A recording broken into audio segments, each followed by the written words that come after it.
नए साल पर चला अखिलेश यादव ने नया सियासी दांव, पीडीए को जोर देने के लिए अखिलेश का एक और बड़ा कदम। अखिलेश की इस रणनीति के आगे पस्त हो जाएंगे सत्ताधारी, पीडीए को मजबूत करने के लिए जुटी सपा। अखिलेश यादव की रणनीति की नहीं थी किसी को भी खबर, देखिए पीडीए को मजबूत करने के लिए अखिलेश ने क्या लिया नया प्रण। अब लोकसभा चुनाव में पीडीए के बलबूते पर सपा करने जा रही भाजपा का हर सियासी समीकरण ध्वस्त।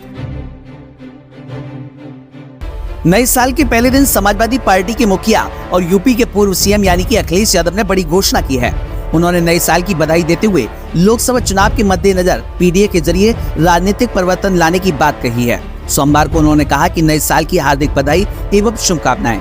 सपा 2024 को पीडीए एकता वर्ष के रूप में मनाने की घोषणा करती है। समाजवादी पार्टी के राष्ट्रीय अध्यक्ष यानी कि अखिलेश यादव ने कहा कि पीडीए की लगातार बढ़ती सामाजिक चेतना और एकजुटता देश में निश्चित रूप से निर्णायक राजनीति परिवर्तन लेकर आएगी। पीडीए ही देश की दिशा का नया निर्धारक साबित होगा। आइए एक हो जाएं और सामाजिक आर्थिक बदलाव की नई क्रांति के लिए संकल्प उठाएं और मिलजुल कर अपना सुखद भविष्य बनाएं। अखिलेश यादव ने साथ में ये भी कहा कि बीजेपी सरकार के राज में 10 वर्ष में देश पीछे चला गया है। देश को महंगाई, बेरोजगारी और भ्रष्टाचार के अलावा कुछ नहीं मिला है। बीजेपी ने जो वादे किए थे एक भी वादा पूरा नहीं किया, लोकतंत्र और संविधान को कमजोर किया है। बीजेपी सरकार को 2024 के लोकसभा चुनाव में हर हाल में हटाना है। बीजेपी सरकार की गलत आर्थिक नीतियों से किसान, नौजवान समेत हर वर्ग तबाह हो गया है। नए साल को लेकर अखिलेश यादव ने कहा कि नए वर्ष में राजनीति में आगे बढ़ने का संकल्प लेना है। बीजेपी लोकतंत्र की पवित्रता को नष्ट करने की साजिश कर रही है। 2024 के लोकसभा चुनाव में बीजेपी की धांधली को रोकना है।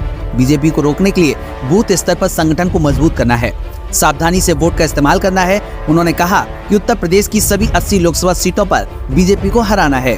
बीजेपी पर हमला करते हुए सपा चीफ ने कहा कि बीजेपी सरकार ने प्रदेश में अराजकता फैला रखी है। महिला अपराध और साइबर क्राइम में यूपी नंबर 1 है। उत्तर प्रदेश में महिलाएं और बच्चियां दुष्कर्म की शिकार हो रही हैं। कानून व्यवस्था पूरी तरीके से ध्वस्त है। शिक्षक अभ्यर्थी वर्षों से अपनी नियुक्ति के लिए धरना प्रदर्शन कर रहे हैं और बीजेपी सरकार उन पर निर्ममता से लाठियां बरसा रही है।